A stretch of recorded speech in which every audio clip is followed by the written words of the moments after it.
नमस्कार साथियों, बिहार शिक्षक भर्ती 3.0 एवं 4.0 के लिए एकलव्य सीरीज़ के एपिसोड 2 में आपका स्वागत है।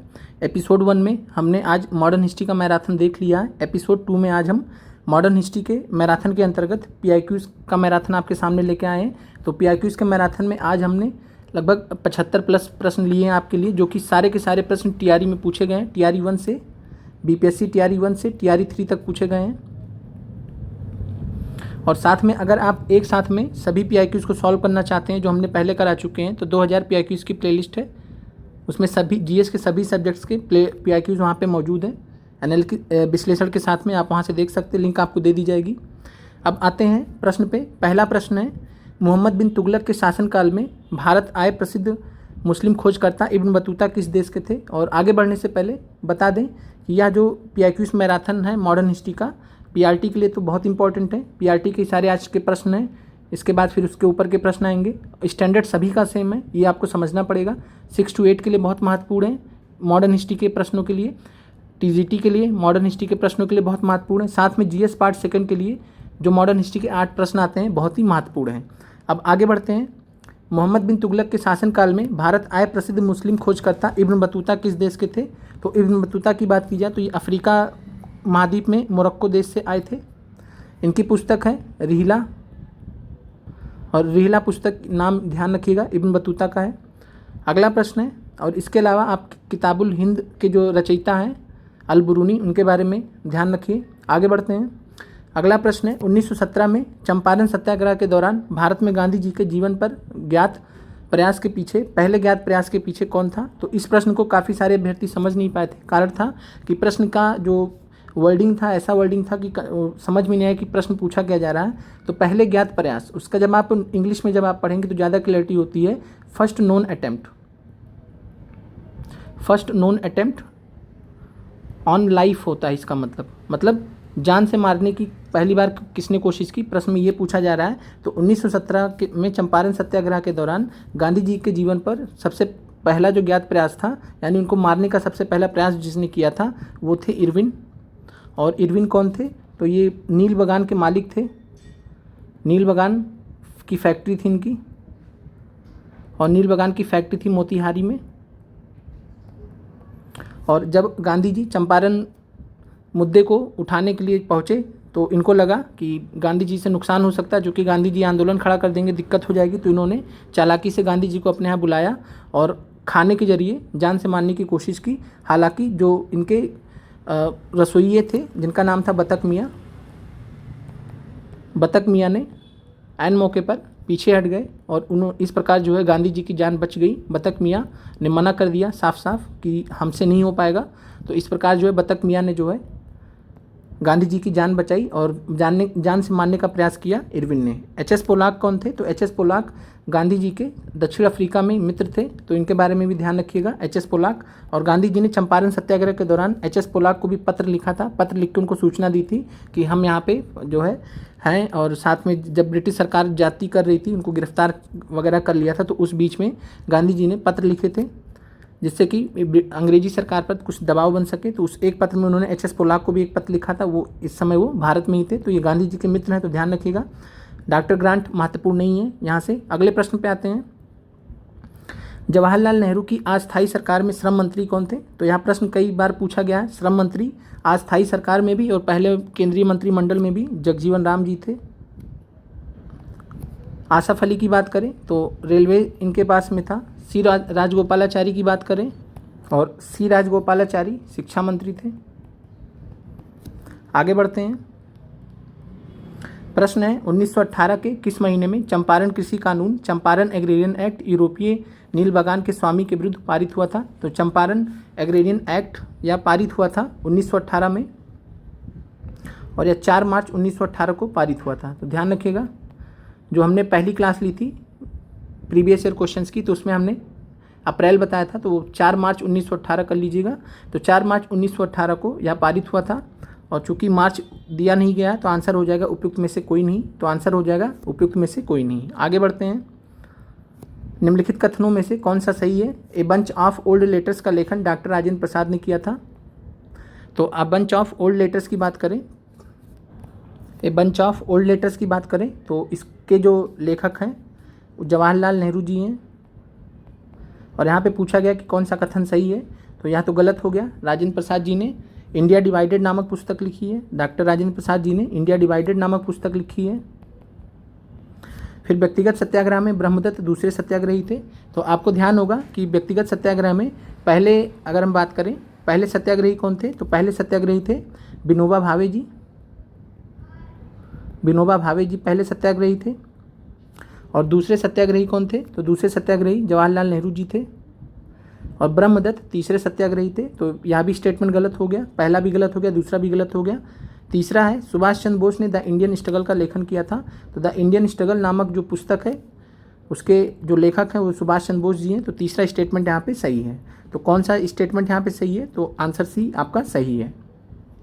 आप कमेंट करके बताइए कि व्यक्तिगत सत्याग्रह किस डेट में स्टार्ट हुआ था, 1940 में। आगे बढ़ते हैं। बिहार की किस जनजाति ने कांग्रेस के गया अधिवेशन में भाग लिया था, तो आप इस प्रश्न का आंसर बहुत अच्छे से जानते हैं कि उराव जनजाति थी।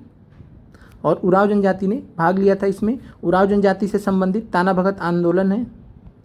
ताना भगत आंदोलन 1914 में स्टार्ट हुआ था। और ताना भगत आंदोलन का नेतृत्व किसने किया था, तो जतरा भगत ने। और ये उराव जनजाति के ही थे। और उराव जनजाति से इन्होंने एक समूह बनाया था जिसका नाम था ताना भगत। जतरा भगत ने एक ग्रुप बनाया था, समूह बनाया था उराव जनजाति के लोगों से, जिसका नाम रखा था उन्होंने ताना भगत। ताना भगत आंदोलन 1919 में जो है भारतीय राष्ट्रीय कांग्रेस के में एक हिसाब से मिल गया। भारतीय राष्ट्रीय कांग्रेस का जो आंदोलन चल रहा था, राष्ट्रीय आंदोलन चल रहा था, उसमें शामिल हो गया।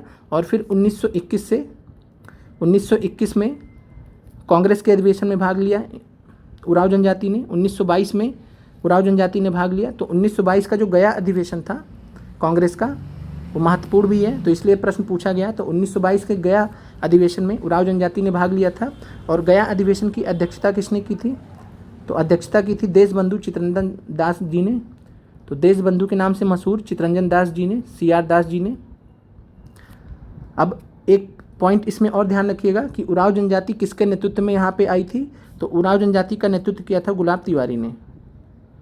तो उराव जनजाति के नेता थे गुलाब तिवारी। और गुलाब तिवारी के नेतृत्व में उराव जनजाति ने कांग्रेस के गया अधिवेशन में भाग लिया था। ये फाइनल हो गया। अब आगे बढ़ते हैं। निम्नलिखित युग्मों में से कौन सा सही सुमेलित नहीं है, तो पहला है एडवोकेट ऑफ इंडिया। तो एडवोकेट ऑफ इंडिया ये सही सुमेलित नहीं है, दादा भाई नौरोजी जी से संबंधित नहीं है। हमने आपको क्लास दिया है तो वहाँ पे आप देखिएगा, तो दादा भाई नौरोजी जी से संबंधित हमने आपको फैक्ट्स बताए हैं। फिर है यंग इंडिया। तो यंग इंडिया महात्मा गांधी जी से संबंधित है, ये बात सही है। फिर इंडियन स्पेक्टेटर की बात करें तो सूर्यनाथ बनर्जी जी से संबंधित नहीं है।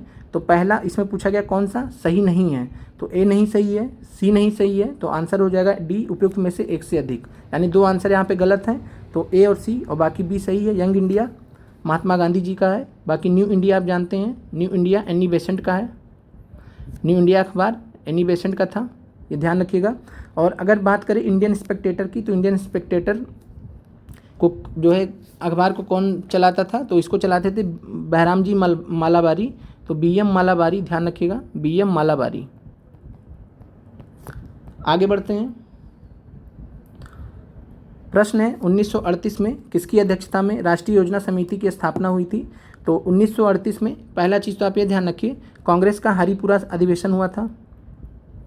हरिपुरा अधिवेशन हुआ था और हरिपुरा अधिवेशन की अध्यक्षता 1938 में सुभाष चंद्र बोस जी ने की थी। तो अध्यक्ष थे सुभाष चंद्र बोस जी।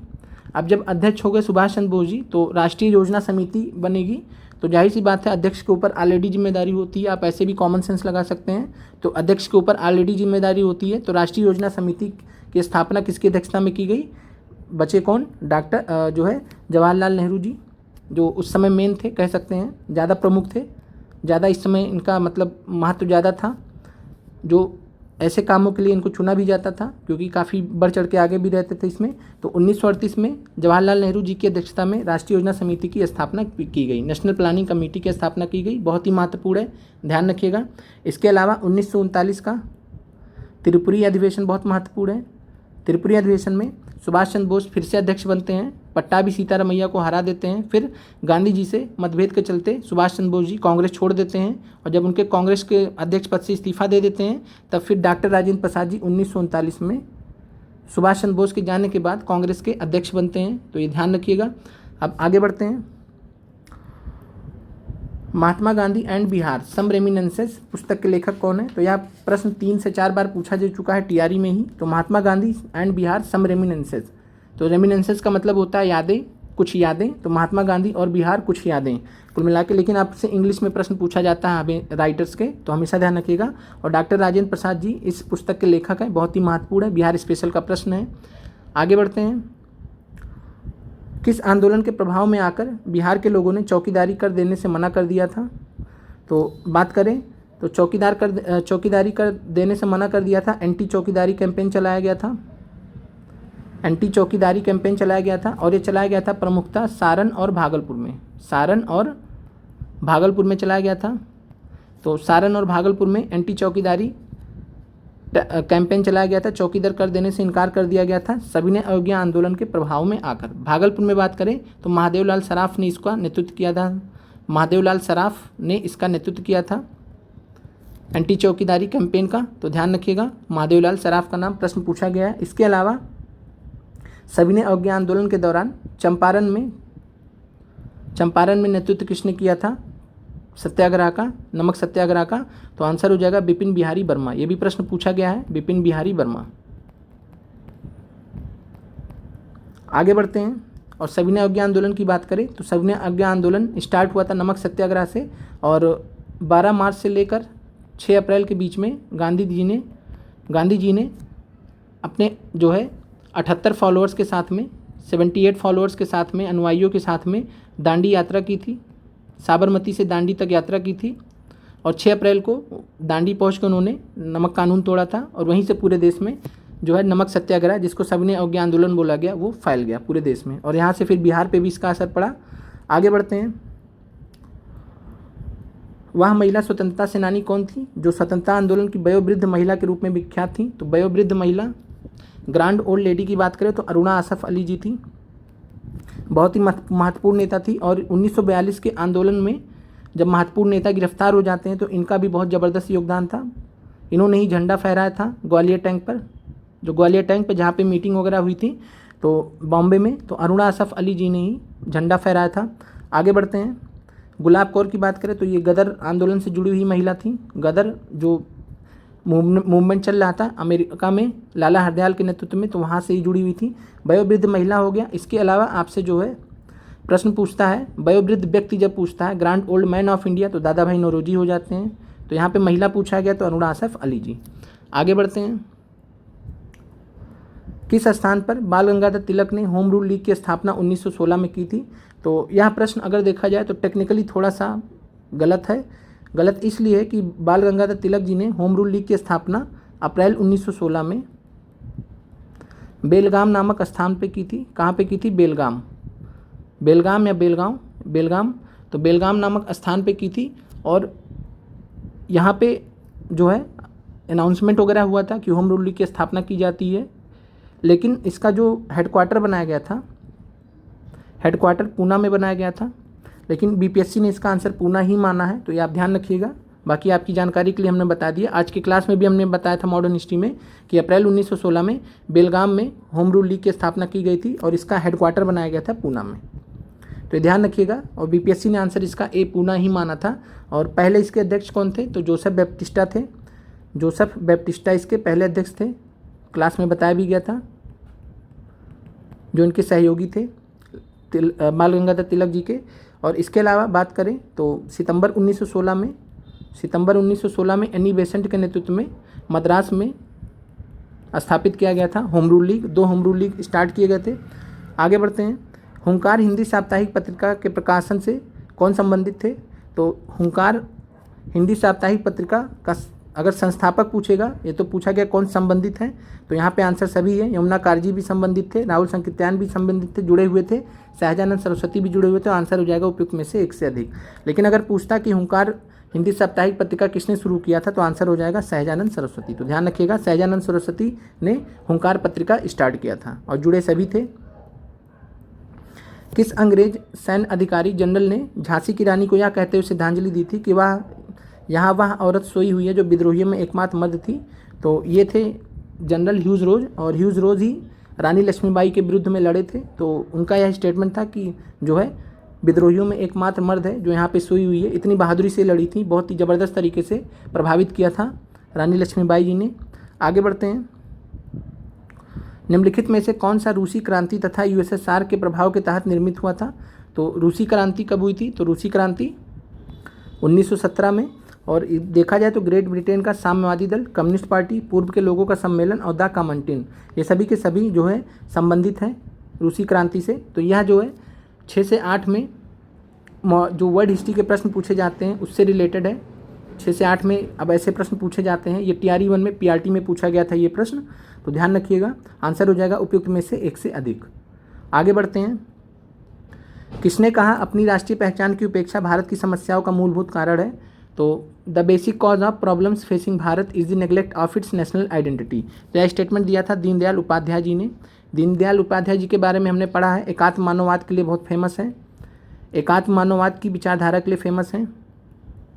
और इसके अलावा अगर हम बात करें तो इन्होंने जो है केशवराव बलिराम हेडगेवार कौन है? तो हेडगेवार साहब जो है ये RSS के संस्थापक थे। 1925 में इन्होंने RSS की स्थापना की थी, तो ध्यान रखिएगा।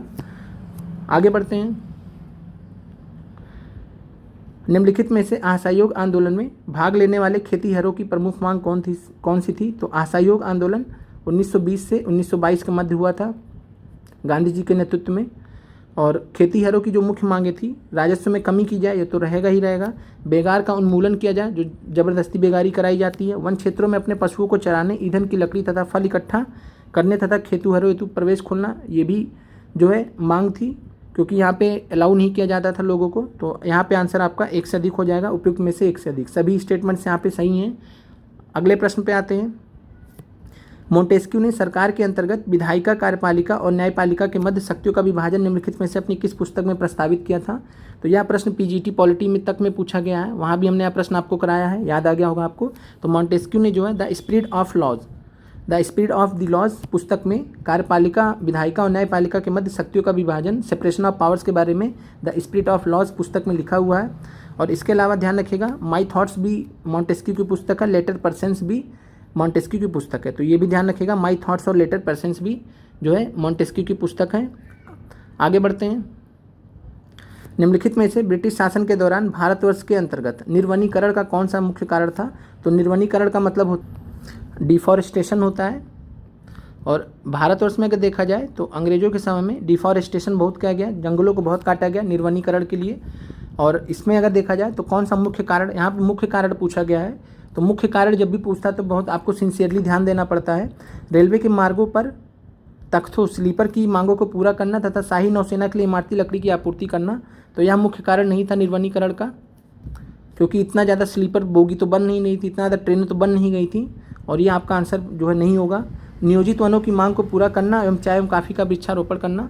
तो चाय और काफ़ी का वृक्षारोपण भी एक बहुत सीमित जगह पे हो रहा था, तो ये भी मुख्य कारण नहीं है। यहाँ पे जो है पूरे भारत की बात कर रहा है। तो भारतवर्ष के अंतर्गत निर्वनीकरण का मुख्य कारण क्या हो जाएगा? विस्तारित खेती की मांग को पूरा करने के लिए भूमि को उन्नत करना।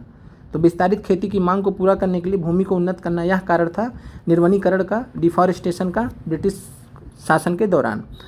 अगले प्रश्न पे आते हैं। निम्नलिखित आंदोलनों में से किसका सरदार वल्लभ भाई पटेल द्वारा नेतृत्व किया गया था और वह सफल रहा था? तो बात करें इसमें तो बारदौली सत्याग्रह गुजरात का 1928 में हुआ था और इसका नेतृत्व किया था सरदार वल्लभ भाई पटेल ने। और इसी सत्याग्रह के दौरान, बारदौली सत्याग्रह के दौरान जो गुजरात की महिलाएं थी उनके द्वारा उनको सरदार की उपाधि दी गई थी। तो सरदार की उपाधि ध्यान रखिएगा। आगे बढ़ते हैं। एंगस मेडिसन की पुस्तक the world economy historical statistics के अनुसार, तो the world economy historical statistics किसकी पुस्तक है? याद रखिएगा, एंगस मेडिसन पूछा जा सकता है। तो प्राचीन काल में भारत का विश्व GDP PPP में कितने प्रतिशत का अंशदान था? तो यह था 32% था। आगे बढ़ते हैं। प्रश्न है, निम्नलिखित में से कौन सा बुनियादी मूल्य सभी नेताओं द्वारा भारत के संविधान पर विचार विमर्श हेतु संविधान निर्मात्री सभा के मिलने से बहुत पहले स्वीकार कर लिया गया था। तो कौन से मूल्य हैं यहाँ पे जो स्वीकार कर लिए गए थे? तो बात करें सार्वभौमिक वयस्क मताधिकार, ये भी स्वीकार किया गया था। स्वतंत्रता और समानता का अधिकार, ये भी स्वीकार किया गया था। अल्पसंख्यकों के अधिकारों का संरक्षण, ये भी स्वीकार किया गया था। और सबसे पहले नेहरू रिपोर्ट के द्वारा, नेहरू रिपोर्ट 1928 के द्वारा, आज हमने आपको पढ़ाया भी था, तो नेहरू रिपोर्ट 1928 के द्वारा इन सब चीज़ों को स्वीकार किया गया। और उसके बाद फिर जो 1931 का कांग्रेस का अधिवेशन हुआ था कराची का, तो कांग्रेस के कराची अधिवेशन में इन चीज़ों को एक्सेप्ट किया गया था। फंडामेंटल राइट्स, मूलभूत अधिकार को वहाँ पे स्वीकृत किया गया था, कांग्रेस ने प्रस्ताव पारित किया था। तो ये आपका आंसर हो जाएगा उपयुक्त में से एक से अधिक। इन सभी मांगों को जो है स्वीकार कर लिया गया था। एक सहमति बन गई थी कि जब हमारा भारत का संविधान बनेगा तो ये सब चीज़ें होनी चाहिए। तो आंसर हो जाएगा उपयुक्त में से एक से अधिक। आगे बढ़ते हैं। पुस्तक the beautiful tree indigenous Indian education in 18th century किसने लिखी है? द पुस्तक ये बुक है the beautiful tree indigenous Indian education in the 18th century. तो ये धर्मपाल इसके राइटर हैं। महत्वपूर्ण पुस्तक है, ध्यान रखिएगा, फिर से पूछा जा सकता है। और इसमें अगर जैसे ये प्रश्न आया था, हमेशा ध्यान रखिए, अब गांधी जी हैं, अब आपको पता है कि गांधी जी से संबंधित तो पुस्तक है नहीं, तिलक से संबंधित है नहीं, तो इस तरीके से हम एलिमिनेशन भी कई बार करते हैं। जब हमें नहीं पता होता, अचानक से ऐसा कोई प्रश्न आ जाता है, हमें नहीं पता होता, तो हम इस प्रकार से एलिमिनेशन करते हैं कि गांधी जी से हो नहीं सकते, तिलक हो नहीं सकते, तो धर्मपाल हो सकते हैं मे बी। ठीक है, तो ये चीज़ है। और बाकी कभी भी आंख बंद करके क्वेश्चंस को नहीं करना चाहिए, प्रश्न को जरूर पढ़ना चाहिए। जब प्रश्न हम पढ़ते हैं तो काफ़ी कुछ हमें क्लियर भी हो जाता है। अब आगे बढ़ते हैं। और एक चीज़ ये भी है, 18th सेंचुरी के बारे में कौन लिखेगा? 18th सेंचुरी की बात कर रहा है। 18th सेंचुरी के बारे में तिलक तो लिखेंगे नहीं, गांधी जी लिखेंगे नहीं, इतना पीछे का कहीं लिखा भी नहीं है, तो उससे भी आप रिलेट कर सकते हैं। भारत और 1929 में प्रारंभ हुई महामंदी के संदर्भ में निम्नलिखित में से कौन सा कथन सही है? तो 1929 में महामंदी प्रारंभ हुई थी, जिसको ग्रेट डिप्रेशन का नाम दिया गया था। और महामंदी की बात करें तो मंदी ने भारतीय व्यापार को प्रतिकूल रूप से प्रभावित किया था। बिल्कुल सही बात है, क्योंकि भारत ब्रिटेन से जुड़ा हुआ था और ब्रिटेन पर असर पड़ा तो भारत पे भी असर पड़ा प्रतिकूल रूप से। मंदी ने भारतीय खेतीहरों, किसानों, आयात और निर्यात को प्रतिकूलता से प्रभावित किया, तो ये भी बात बिल्कुल सही है। जुड़े होने के कारण सब कुछ जुड़ा हुआ था सिस्टमेटिक रूप से, यहाँ से चीज़ें निर्यात होके जाती थी, उधर से आयात होके आती थी, तो इस वजह से जो है जब असर पड़ा 1929 में महामंदी का ब्रिटेन पर, पूरे विश्व पर, तो भारत पे भी पड़ा। मंदी का भारत पर प्रभाव संकेत करता है कि 20वीं शताब्दी के प्रारंभ में विश्व अर्थव्यवस्था कैसे एकीकृत हो गई थी, तो ये भी बात बिल्कुल सही है कि सब आपस में जुड़ गए थे और इस एक ग्लोबल मार्केट बना हुआ था उस समय। और मार्केट जब बना हुआ था तो जब मार्केट पे मंदी का असर पड़ा तो सभी देश उसके चपेट में आ गए, भारत भी आया, तो ये भी बात बिल्कुल सही है। तो आंसर हो जाएगा उपयुक्त में से एक से अधिक। अगला प्रश्न है, कौटिल्य किस स्थान में राजनीति विज्ञान और अर्थशास्त्र के प्राध्यापक थे? तो कौटिल्य की बात करें तो कौटिल्य जो है तक्षशिला यूनिवर्सिटी में कार्यरत थे। और तक्षशिला आप कमेंट करके बताइए कहाँ पे पड़ता है। फिर अब बिहार में 1781 के विद्रोह के बारे में निम्नलिखित में से कौन सा कथन सही है? तो 1781 के विद्रोह के बारे में हमने बिहार स्पेशल में भी आपको बताया था। तो यह जमींदारों के द्वारा किया गया विद्रोह था, ये बात सही है। या किसानों द्वारा किया गया विद्रोह था, ये गलत है। किसान द्वारा यह मुख्यतः नहीं था, मुख्यतः ये जमींदारों द्वारा किया गया विद्रोह था। अंग्रेज बिना किसी परेशानी के विद्रोह को चलने में सफल रहे थे, तो ये भी बात बिल्कुल सही है। तो आंसर हो जाएगा उपयुक्त में से एक से अधिक। आइए इस प्रश्न को समझ लेते हैं एक बार फिर से। तो 1781 का जो विद्रोह था, इसकी पृष्ठभूमि थी 1770 में जो है बंगाल में अकाल पड़ा था, महान बंगाल अकाल बोला जाता है, ग्रेट बंगाल फेमाइन, तो महान बंगाल अकाल 1770 में पड़ा था और इसका तगड़ा असर पड़ा और इसके वजह से खेती वगैरह सब बहुत चौपट हो गई थी। इस अकाल के प्रभाव से किसान काफ़ी कमज़ोर हो गए थे और चूँकि किसानों से ज़मींदार काम करवाते थे। और उस समय आपको याद होगा हमने आपको एक बनारस विद्रोह के बारे में भी समझाया था। तो बनारस विद्रोह किया था उस समय राजा चैत सिंह ने 1781 में।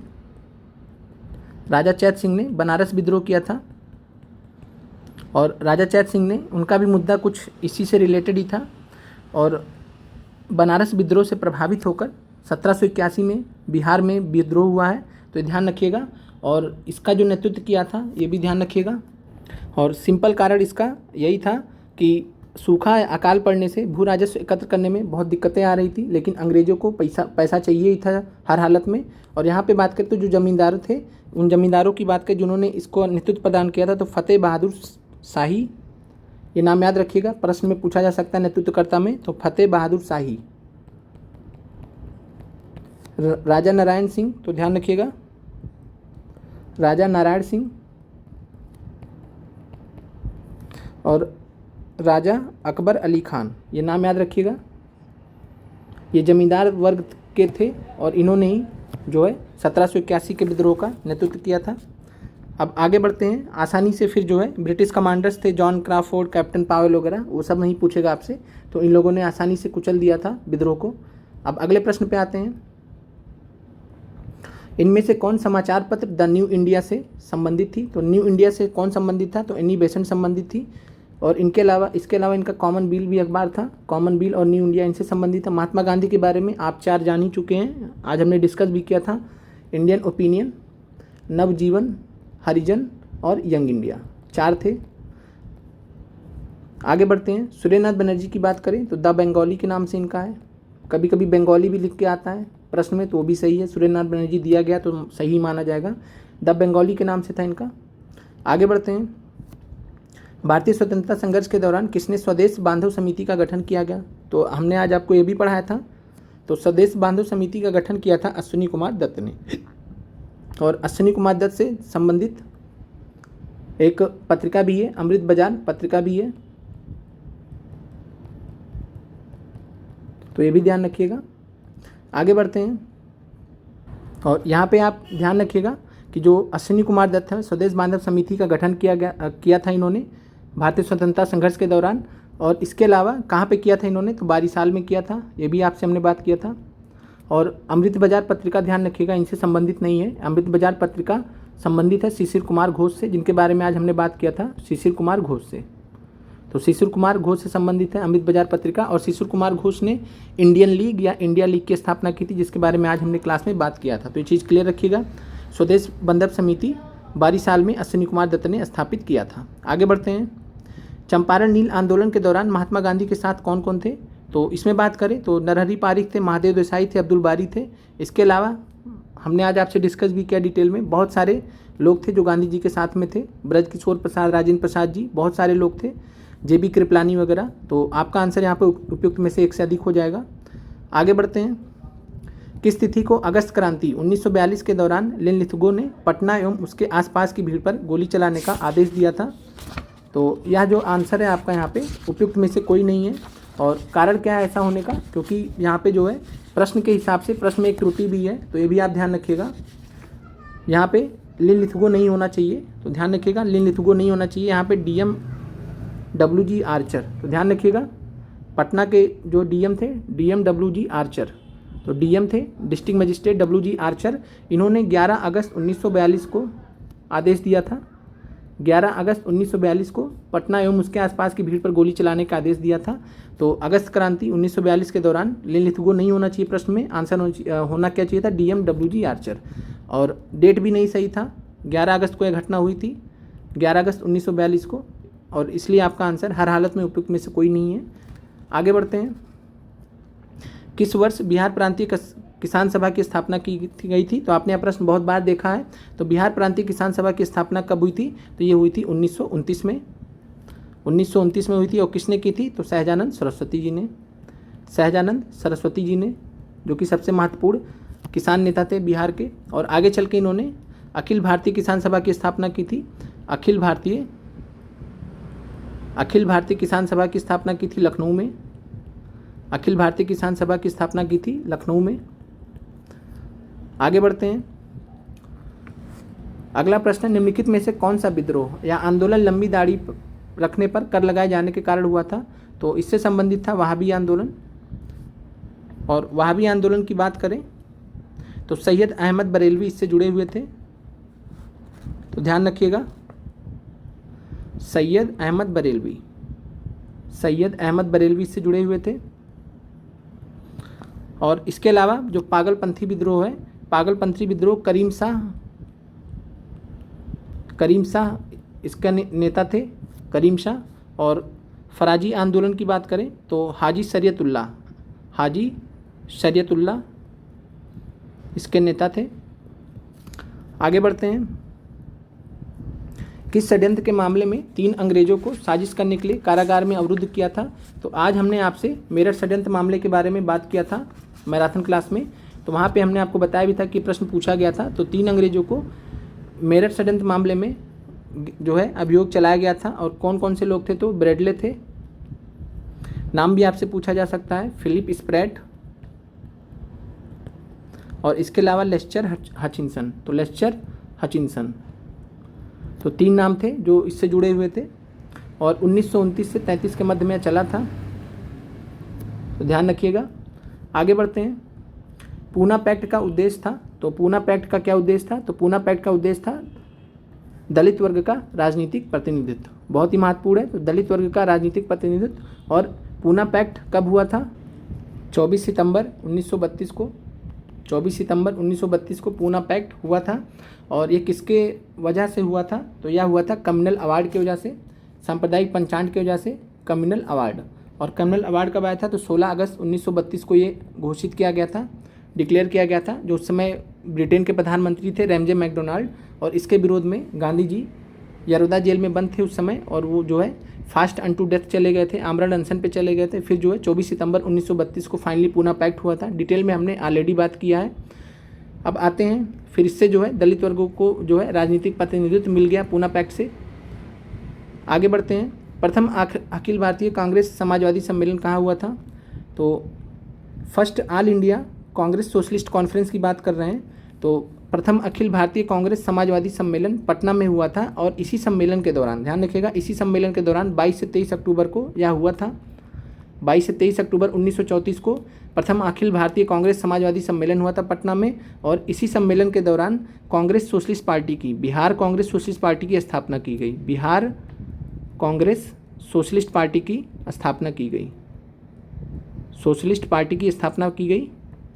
तो ध्यान रखिएगा, प्रथम अखिल भारतीय कांग्रेस समाजवादी सम्मेलन हुआ 22 से 23 अक्टूबर 1934 को पटना में, और पटना में ही बिहार कांग्रेस सोशलिस्ट पार्टी की स्थापना की गई। और इसके संस्थापक कौन थे? तो जेपी नारायण थे। और बात करें इसके अध्यक्ष कौन थे?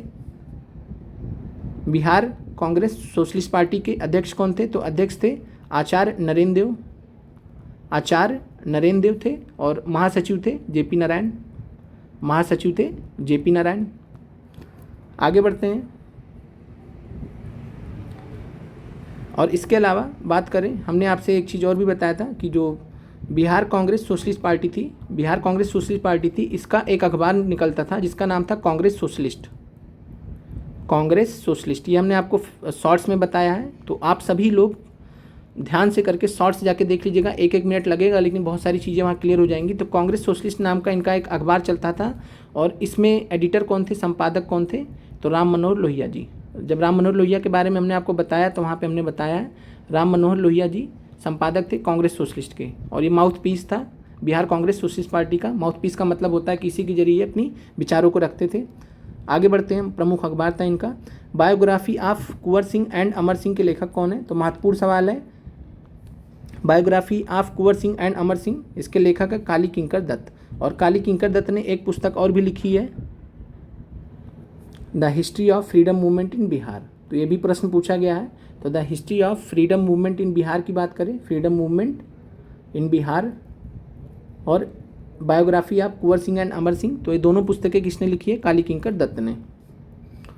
अगला प्रश्न है, सुभाष चंद्र बोस भारतीय राष्ट्रीय कांग्रेस के त्रिपुरी अधिवेशन में किसको हराकर अध्यक्ष बने थे? तो पट्टाभी सीतारमैया को हराकर ये अध्यक्ष बने थे। पट्टाभी सीतारमैया जो है गांधी जी के द्वारा समर्थित उम्मीदवार थे। और यहाँ पे सुभाष चंद्र बोस जी भारतीय राष्ट्रीय कांग्रेस के अध्यक्ष बनते हैं त्रिपुरी अधिवेशन में 1939 में।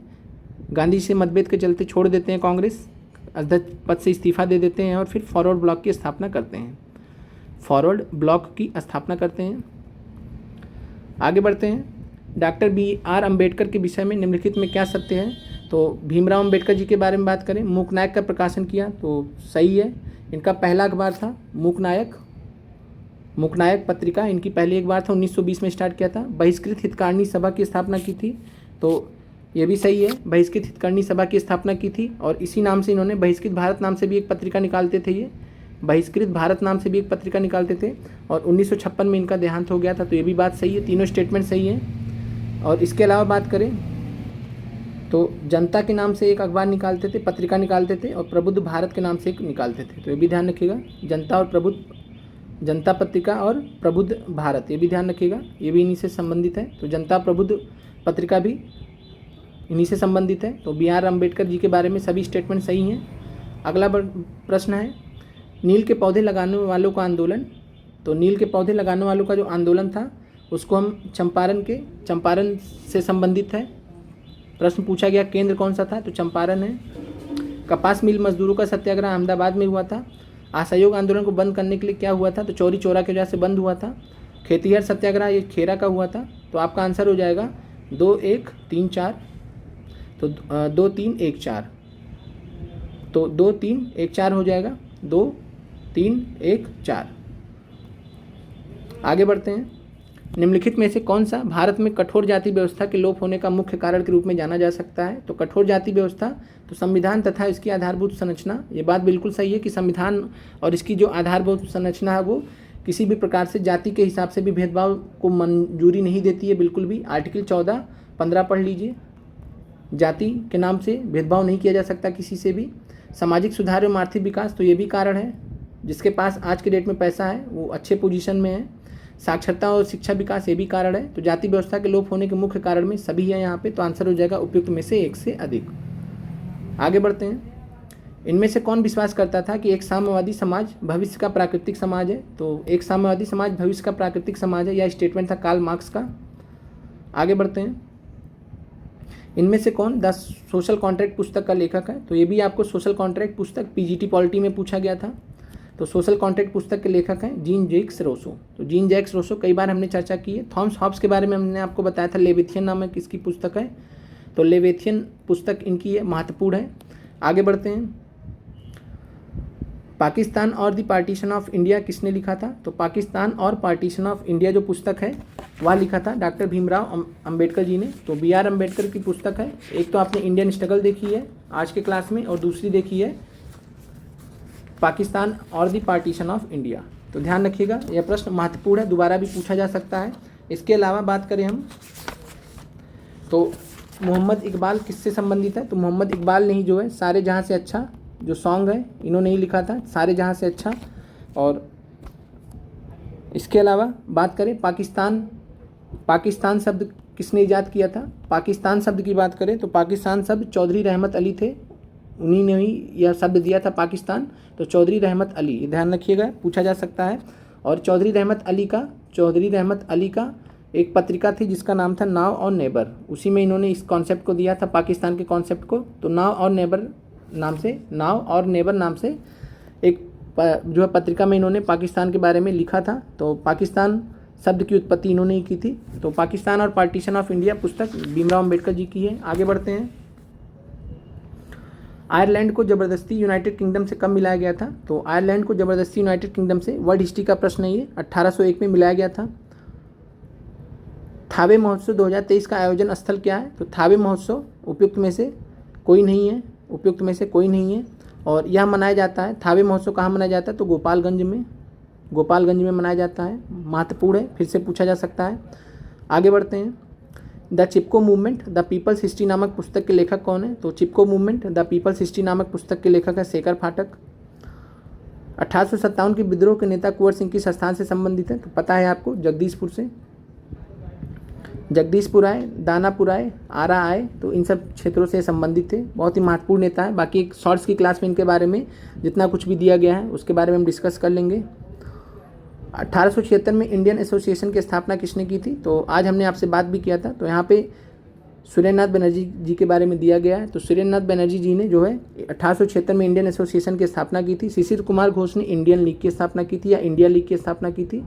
तो इंडिया लीग की स्थापना किसने की थी, शिशिर कुमार घोष ने 1875 में। और 1876 में इंडियन एसोसिएशन की स्थापना सुरेंद्र नाथ बनर्जी ने की थी और इनके साथ में थे आनंद मोहन बोस जी। आगे बढ़ते हैं। भारत में भारतीय राष्ट्रीय ध्वज का प्रथम बार किसने फहराया था। अब प्रश्न है विदेश में भारतीय राष्ट्रीय ध्वज प्रथम बार किसने फहराया था? तो आंसर है मैडम भीकाजी कामा। इसके बारे में आज हमने क्लास में डिस्कस भी किया था 22 अगस्त 1907 को। 22 अगस्त 1907 को। इससे पिछला जो हमने जब क्लास लिया था इसका बहुत पहले, तो हमने वहाँ पे 1908 गलती से बता दिया था, तो आप उसको दुरुस्त कर लीजिएगा। 22 अगस्त 1907 सही आंसर है। तो 1907 वर्ष ध्यान रखिएगा। 22 अगस्त 1907 को मैडम भीकाजी कामा ने भारतीय राष्ट्रीय ध्वज को प्रथम बार फहराया था। कहाँ फहराया था? स्टटगार्ट, जर्मनी में। स्टटगार्ट नाम की जगह है जर्मनी में, वहाँ पे गई थी ये, और अंतर्राष्ट्रीय समाजवादी सम्मेलन था, उसी के अवसर पर इन्होंने किया था। आगे बढ़ते हैं। अबुल कलाम आज़ाद के द्वारा किस पत्रिका को संपादित किया गया था? तो अबुल कलाम आज़ाद की बात करें तो इनसे संबंधित जो पत्रिका है वह है अल हिलाल। और इसके अलावा कॉमरेड की बात करें तो कॉमरेड जो अखबार था, कॉमरेड जो पत्रिका थी, ये इससे संबंधित थे मोहम्मद अली। अली बंधुओं में से एक मोहम्मद अली बहुत ही महत्वपूर्ण नेता थे, और जमींदार के नाम से जो अखबार चलाते थे वो थे मौलाना जफ़र अली खान। तो ध्यान रखिएगा, मौलाना जफ़र अली खान जमींदार अखबार चलाते थे। कॉमरेड से मोहम्मद अली जुड़े हुए थे, मौलाना मोहम्मद अली। फिर आगे बढ़ते हैं। Mahatma Gandhi and Bihar some reminiscences के लेखक कौन है? तो प्रश्न दोबारा से रिपीट हुआ है, तो दूसरी बार पूछा गया है टीआरई में। डॉक्टर राजेंद्र प्रसाद जी संबंधित हैं, लेखक हैं इसके। जयप्रकाश नारायण से संबंधित हमने सभी पुस्तकों को आपको शॉर्ट्स के माध्यम से समझा दिया, बता दिया। कर्पूरी ठाकुर जी का बच्चा है तो किसी दिन उनको भी कर लेंगे। शॉर्ट्स जरूर देखें चैनल पे जाके। पटना महाविद्यालय कब स्थापित हुआ था? तो पटना महाविद्यालय की स्थापना कब हुई थी? तो पटना महाविद्यालय की स्थापना हुई थी 1940 में। और यह प्रश्न बीपीएससी प्री में भी एक बार पूछा गया है, और इसकी स्थापना की थी पटना महिला महाविद्यालय 1940 में स्थापना की थी मदर एमजे जोसेफिन ने। और ये जुड़ी हुई थी, जनरल थी, एपोस्टोलिक कार्मेल। तो एपोस्टोलिक कार्मेल ये पूछा गया था बीपीएससी प्री में। तो एपोस्टोलिक कार्मेल नाम की संस्था थी, तो एपोस्टोलिक कार्मेल नाम की संस्था ने पटना महाविद्यालय को स्थापित किया था 1940 में। आगे बढ़ते हैं। अंतरिम सरकार में डॉक्टर राजेंद्र प्रसाद जी के पास कौन सा विभाग था? तो आपको बहुत अच्छे से पता है कि खाद्य एवं कृषि, फूड एंड एग्रीकल्चर विभाग किसके पास में था? डॉक्टर राजेंद्र प्रसाद जी के पास में। वित्त मंत्रालय किसके पास में था? तो लियाकत अली खान के पास में। और रक्षा मंत्रालय किसके हाथ में था? तो बलदेव सिंह के हाथ में था। अगला प्रश्न है, किस वर्ष ऑल इंडिया वीमेंस कॉन्फ्रेंस की स्थापना की गई थी? तो ऑल इंडिया वीमेंस कॉन्फ्रेंस, ध्यान रखिएगा, महत्वपूर्ण है। ऑल इंडिया वीमेंस कॉन्फ्रेंस, इसकी स्थापना की गई थी 1927 में। और इसकी स्थापना की थी ऑल इंडिया वीमेंस कॉन्फ्रेंस की जो संस्थापक थी, इनको जो कराया गया था तो ये थी मार्गरेट सिस्टर्स थी। तो मार्गरेट बहनें थी, इन्होंने कराया था। और साथ में अमृत कौर भी इससे जुड़ी हुई थी। अमृत कौर भी इससे ऑल इंडिया वीमेंस कॉन्फ्रेंस से जुड़ी हुई थी। पहली जो इसकी सेक्रेटरी थी, ये भी ध्यान रखिएगा, पूछा जाता है, फर्स्ट सेक्रेटरी कौन थी? तो फर्स्ट सेक्रेटरी थी Kamala Devi Chattopadhyay. All India women conference की फर्स्ट सेक्रेटरी कौन थी? तो कमला देवी चट्टोपाध्याय, महत्वपूर्ण है, चट्टोपाध्याय। अगला प्रश्न है, बंगाल विभाजन 16 अक्टूबर 1905 को किस दिवस के रूप में मनाया गया? तो बंगाल विभाजन 16 अक्टूबर को लागू हुआ था 1905 को, और यह जो है हमने आज बात भी किया था, तो किसके रूप में? तो शोक दिवस के रूप में मनाया गया था। आगे बढ़ते हैं। किस आंदोलन के दौरान बिहार विद्यापीठ की स्थापना की गई थी? तो इस प्रश्न को हमने गलती से आपको बताया, मतलब स्वदेशी आंदोलन बता दिया था, एक्सप्लेनेशन सारा असहयोग आंदोलन का दिया था, लेकिन स्वदेशी आंदोलन बता दिया था तो पहली बार में, तो भी आप सही कर लीजिएगा, आंसर है असहयोग आंदोलन। और बिहार विद्यापीठ की स्थापना की थी गांधी जी ने, महात्मा गांधी जी ने की थी, असहयोग आंदोलन के दौरान 6 फरवरी 1921 को। 6 फरवरी 1921 डेट भी याद रखिएगा, पूछा जा सकता है। आगे बढ़ते हैं। अगला प्रश्न है, 1917 में चंपारण आने का निमंत्रण महात्मा गांधी जी को किसने दिया था? तो 1917 में चंपारण आने का निमंत्रण महात्मा गांधी जी को राजकुमार शुक्ला ने दिया था। ये फ्री के प्रश्न हर टीआरई में पूछे जाते हैं, बहुत बार पूछा जा चुका है। और बात करें तो राजकुमार शुक्ला जी जो है, इसके बारे में हमने डिटेल में बात भी की आपसे, तो कई बार बात की, आपको पता भी है। तो बस आप इतना ध्यान रखिएगा कि ब्रज किशोर प्रसाद के साथ में गए थे। 1916 के लखनऊ अधिवेशन में पहली बार ये पहुंचे थे, गांधी जी से मिलते हैं, गांधी जी को बताते हैं नील किसानों के बारे में। और फिर प्रताप अखबार के बारे में हमने डिस्कस किया था। प्रताप अखबार जिसके संपादक थे, जिसके संस्थापक थे ब्रज किशोर प्रसाद इसके संपादक थे और संस्थापक भी थे, संपादक और संस्थापक भी थे। तो इनके अखबार से जुड़े हुए थे एक व्यक्ति थे जो है पीर मोहम्मद मुनीस जो कि संवाददाता का काम करते थे। उन्होंने ही चंपारण के नील किसानों के बारे में बहुत डिटेल में जो है रिपोर्टिंग की थी और उनके लेखों के माध्यम से गांधी जी को पता चला था। पीर मोहम्मद मुनीस के तगड़े लेख थे किसानों के दुर्दशा के बारे में और उसी से गांधी जी बहुत ज़्यादा प्रभावित हुए, फिर जो है चंपारण जाने का फैसला किया था। तो चंपारण आने का निमंत्रण गांधी जी को राजकुमार शुक्ला ने दिया था, वहीं के वो स्थानीय नेता थे। आगे बढ़ते हैं। द व्हील्स ऑफ हिस्ट्री, इतिहास के पहिए, द व्हील्स ऑफ हिस्ट्री, इतिहास के पहिए नामक पुस्तक किसके द्वारा रचित है? तो यह है राम मनोहर लोहिया जी के द्वारा। तिलक जी के बारे में हमने ऑलरेडी आपको पुस्तकें वगैरह बता दी हैं, देख लीजिएगा वहाँ से। जयप्रकाश नारायण जी के बारे में शॉर्ट्स में हमने बता दिया है। और इसके अलावा guilty men's of India partition की दूसरी बुक है, तो ये भी ध्यान रखिएगा, guilty men's of India's partition, ये भी राम मनोहर लोहिया जी की है, पूछा जा सकता है। आगे बढ़ते हैं। प्रश्न है, निम्नलिखित में से भारत की स्वतंत्रता के प्रति मुस्लिम लीग के दृष्टिकोण के बारे में कौन सा सही है? तो इसने क्रिप्स मिशन 1942 का प्रस्ताव इस आधार पर अस्वीकार कर दिया कि उनकी पाकिस्तान की मांग को स्वीकार नहीं किया था, तो ठीक बात है। इसने बेबल योजना 1945 को अस्वीकृत किया क्योंकि उनकी स्वतंत्र मांग पाकिस्तान की मांग को कमज़ोर कर सकती थी, तो यह भी बात सही है। इसने कैबिनेट मिशन प्रस्ताव को अस्वीकार किया था कि 1946 में सीधी कार्रवाई का सहारा लिया था, तो ये भी ध्यान रखिएगा। 16 अगस्त 1946 को सीधी कार्रवाई दिवस मनाया था, डायरेक्ट एक्शन डे मनाया था मुस्लिम लीग ने, तो आंसर हो जाएगा उपयुक्त में से एक से अधिक। तीनों स्टेटमेंट सही है यहाँ पे, तो इस प्रश्न का जो सही आंसर हो जाएगा वो उपयुक्त में से एक से अधिक हो जाएगा। तीनों स्टेटमेंट्स यहाँ पे सही हैं। अगला प्रश्न, दीनदयाल उपाध्याय प्रसिद्ध है, तो दीनदयाल उपाध्याय की बात करें तो दीनदयाल उपाध्याय एकात्म मानववाद के लिए प्रसिद्ध है। क्विज में भी हमने यहाँ प्रश्न रखा था आपके लिए, इसी नाम से इन्होंने पुस्तक भी लिखी है। फिर है खिदाई खिदमतगार आंदोलन का नेतृत्व किसने दिया था? तो खिदाई खिदमतगार की बात करें तो खिदाई खिदमतगार आंदोलन का नेतृत्व दिया था खान अब्दुल गफ्फार खान ने, और ये उत्तर पश्चिमी सीमांत प्रांत में ये सक्रिय नेता थे और गांधीवादी प्रकृति के थे, और साथ में इनको सरहदी या सीमांत गांधी भी कहा जाता है, फ्रंटियर गांधी भी कहा जाता है, फ्रंटियर गांधी के नाम से भी जाना जाता है क्योंकि ये नॉर्थ वेस्ट फ्रंटियर के निवासी थे, तो इस वजह से। और खुदाई खिदमतगार नाम से एक इन्होंने संस्था बनाई थी 1929 में, और फिर इसी का प्रयोग किया था 1930 में। खिदाई खिदमतगार जो इनकी संस्था थी, इनका जो एक ग्रुप था खिदाई खिदमतगार नाम से, तो खिदाई खिदमतगार ग्रुप, जिसको रेड शर्ट भी बोला जाता था, लाल कुर्ती भी बोला जाता था, उन लोगों को इन्होंने संगठित किया 1930 में, जो है जब सविनय अवज्ञा आंदोलन में ज़बरदस्त तरीके से भाग भी लिया था, तो ये भी ध्यान रखिएगा। आगे बढ़ते हैं। पटना कॉलेज कब स्थापित हुआ था? तो पटना कॉलेज की बात करें तो यहाँ भी प्रश्न आपका बीपीएससी तैयारी में रिपीटेड क्वेश्चन है, पहले भी पूछा गया था, तो आंसर 1863 में पटना कॉलेज की स्थापना हुई। बाकी इससे संस्थापक से रिलेटेड आपको कुछ नहीं पूछेगा क्योंकि सरकार के द्वारा स्थापित हुआ था, तो इसमें नाम नहीं दिया जाएगा आपको। तो पटना कॉलेज कब स्थापित हुआ? 1863 में।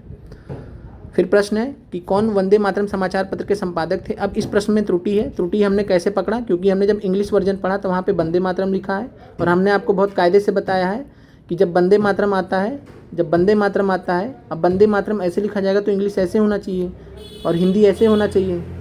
इंग्लिश में तो यही लिखा है वंदे मातरम, लेकिन हिंदी में यहाँ गलत कर दिया गया आयोग के द्वारा, तो आयोग की त्रुटि है ये, तो इसको आप सही कर लीजिएगा, ये वंदे यहाँ होना चाहिए, तो वंदे मातरम। फर्क है दोनों अखबार में, चूँकि अलग अलग दोनों नामों से अखबार चलाए गए हैं, जो आज हमने आपको क्लास में समझाया भी था।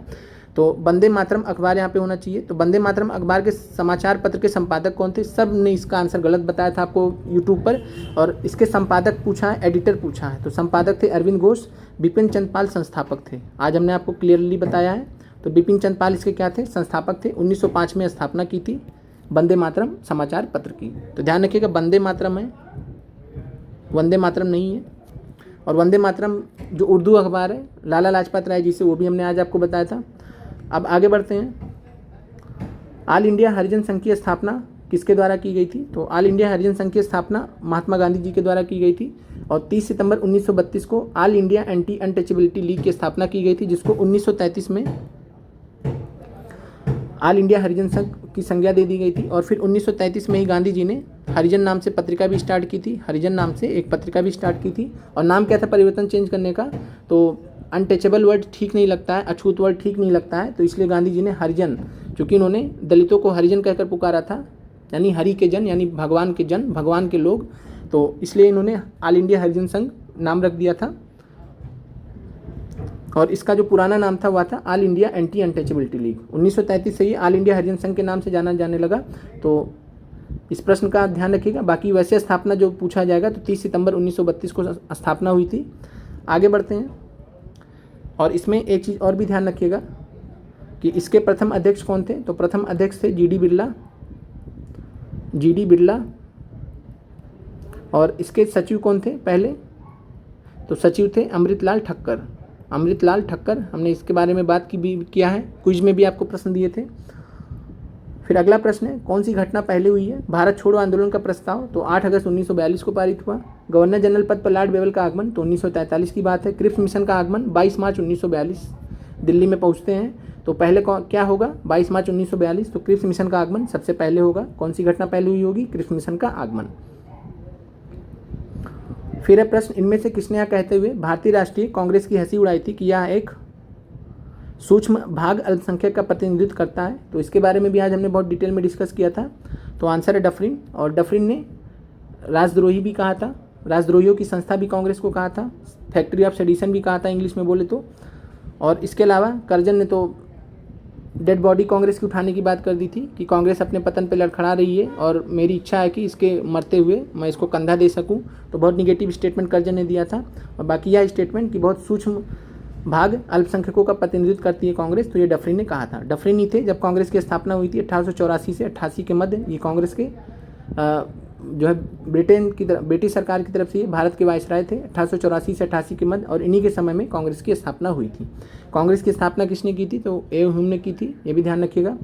आगे बढ़ते हैं। मुजफ्फरपुर बम कांड में किसको फांसी की सज़ा दी गई थी। तो यहाँ भी प्रश्न आपको यूट्यूब पे कई जगह जब आंसर की लोग करा रहे थे जल्दी में तो गलत सलत कुछ भी बताए जा रहे थे। तो मुजफ्फरपुर बम कांड में फांसी की सज़ा दी गई थी खुदीराम बोस जी को। प्रफुल्ल चाकी ने तो सुसाइड कर लिया था, खुद को गोली मार ली थी। तो प्रफुल्ल चाकी ने खुद को गोली मार ली थी पकड़े जाने से पहले। तो और खुदीराम बोस बचे थे और सबसे कम उम्र के ये फांसी पाने वाले व्यक्ति भी हैं, तो ये भी ध्यान रखिएगा। और टारगेट कौन थे इनके, तो कलकत्ता के मुख्य प्रेसिडेंसी मजिस्ट्रेट थे डगलस किंग्सफोर्ड, जिनको मारने के लिए गए थे, लेकिन उनकी स्थान पर 2 महिलाओं की मृत्यु हो गई थी। और ये घटना हुई थी 30 अप्रैल 1908 को। ध्यान रखिएगा, कई बार प्रश्न पूछा गया है। इनमें से कौन एक अहरार आंदोलन से संबंधित नहीं था। तो अहरार आंदोलन, ये प्रश्न भी रिपीटेड है। टीआरई में हमने आपको एक पेपर करवाया था जीएस पार्ट सेकंड का, वहाँ ये प्रश्न पूछा गया था।